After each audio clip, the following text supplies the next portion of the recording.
Everyone likes to throw around the words introvert and extrovert these days. I don't believe in these. I believe we are both ambiverts, as they call them. We need both equally.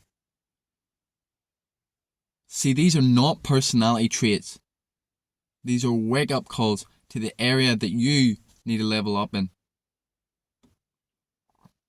We should be able to enjoy both equally. I enjoy both equally. Both time alone and time with others.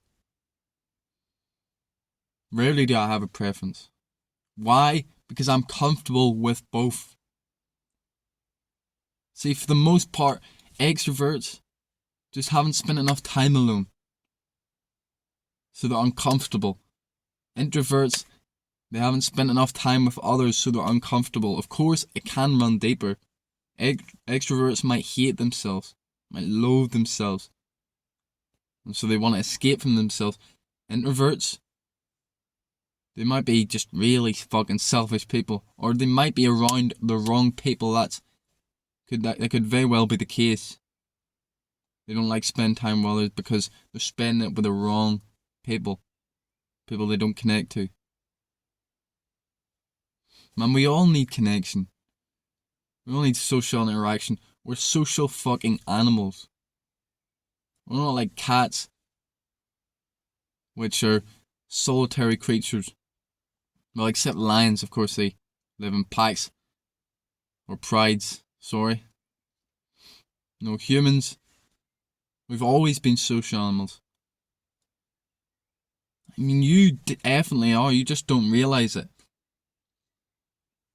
You know, people say, oh, I'm an introvert, but then they live with their family, their brothers, their sisters, their parents, and they talk to them all fucking day. You know, just because they don't maybe have any friends or whatever, they'll say, oh, I'm an introvert. You know, socialising isn't just about going out with your fucking friends. You know, people call going out drinking socialising. It's one of the most anti-fucking social things you can do. But we'll get to that in a minute. You know, because you can socialise with anyone. Of course, strangers, co-workers, gym members, training partners, all of this doesn't just have to be friends. Because then you'd lock yourself in this bubble. You need to open yourself up more. Talk to people. There's so many good ways that we can socialise. Of course, you know, we can have our friends, we can do stuff that's actually valuable and fun with our friends. Of course, we could just spend time and we can just talk, maybe at their house, our house, cafe. But when we're doing stuff, we do productive stuff that adds to the social aspect. Maybe it's a hike, a walk. Maybe you go and you do a workout, a run. You spar with them. You do proper stuff, not take fucking drugs. See, if you're taking drugs and that's the only time you see your friend, they're not your friends. See, a lot of my friends from my old group, I don't see anymore since I've got sober. It's a handful I still see, but a lot of them I don't see anymore. A lot of the people over the years that have been my friends, they've came and went through this like drinking period. Because escaping together is not being friends. And being online. Online friends do not count either. Online friends are like a bonus. You know? Like a dessert or like a side. You're not gonna eat the rice and leave the curry. No. If you just have online friends, you don't have friends. Friends, you need to, people, like social connection, you need to look at them, feel them, not just see them, or not even just hear them. You need to feel the energy. Socializing is an energy exchange between two people.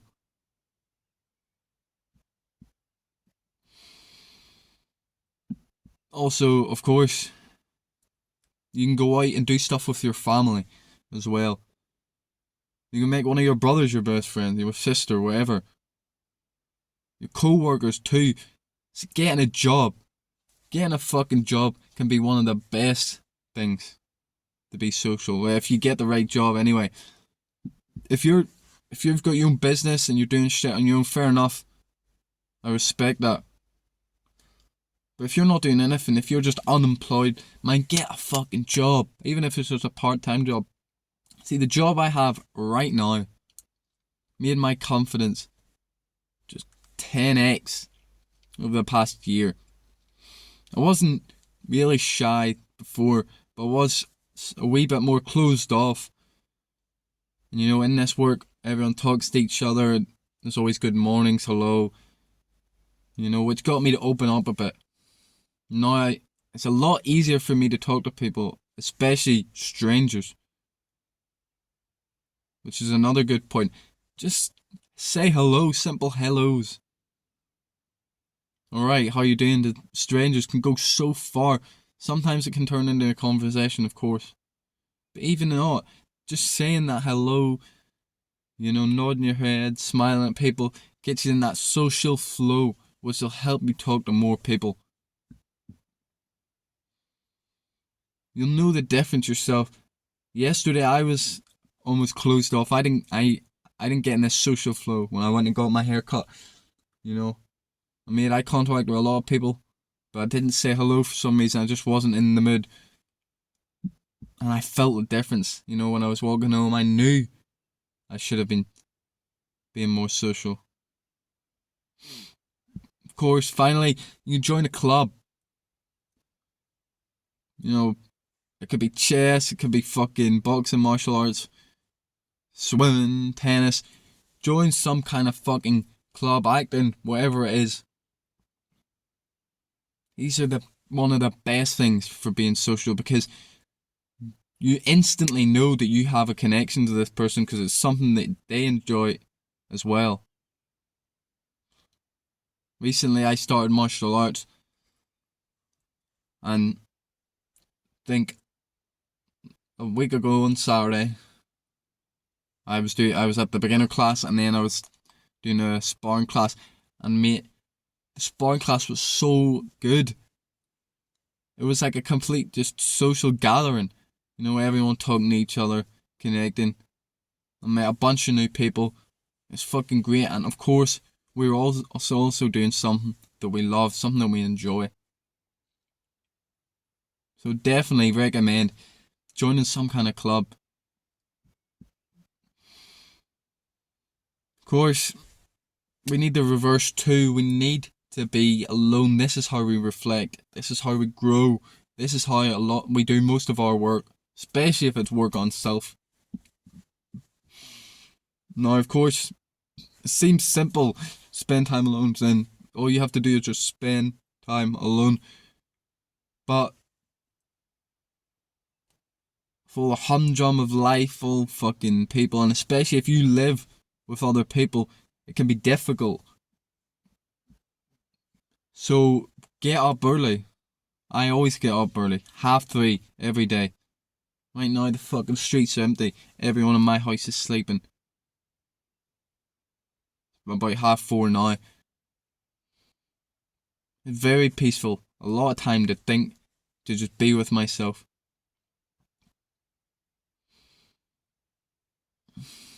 Also, if you just tell people in your house, hey look, I want to be left alone for 30 minutes.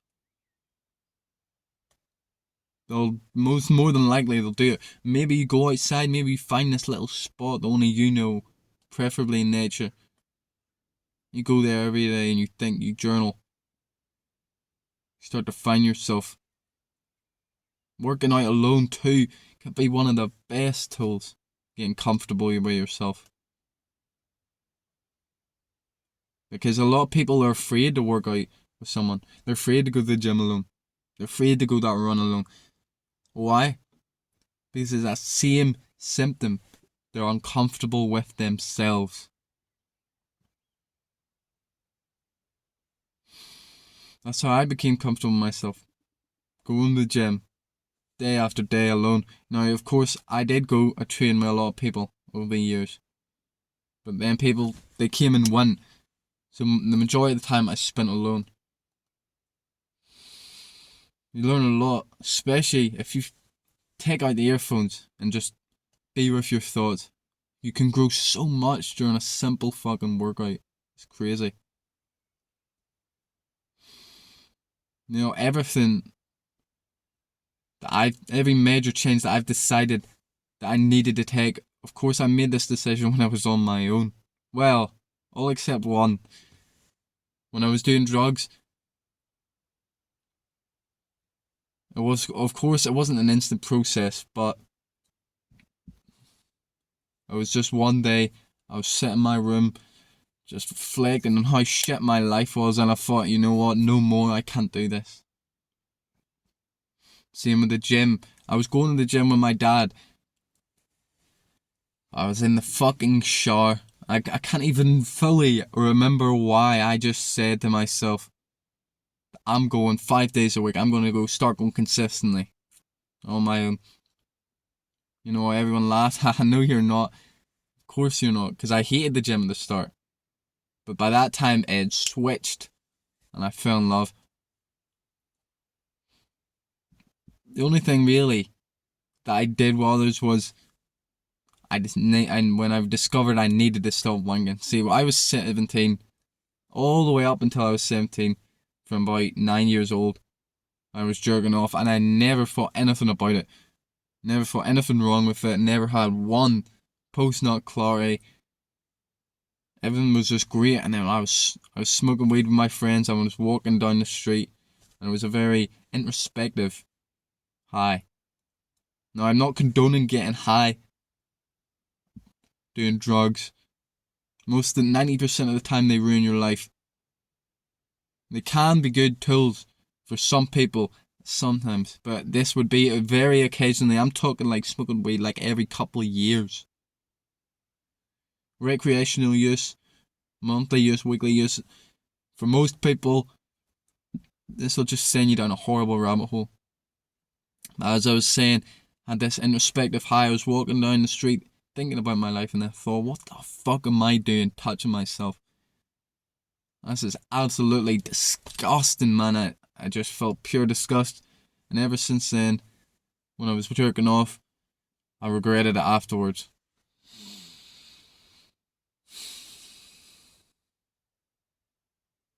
So yeah, man, now you know. Now you know what you need to work on. Now you know how to work on it. Whether it be your interpersonal skills, which is yourself, or interpersonal skills, which is with others. Work on that weakness. It takes time, of course. It'll take time to break this idea of I'm an extrovert, I'm an introvert. But trust me, bro, when you live this more natural life of the ambivert, things are a lot more peaceful. You stop worrying when you have to spend time alone. You stop worrying when people ask you to come out.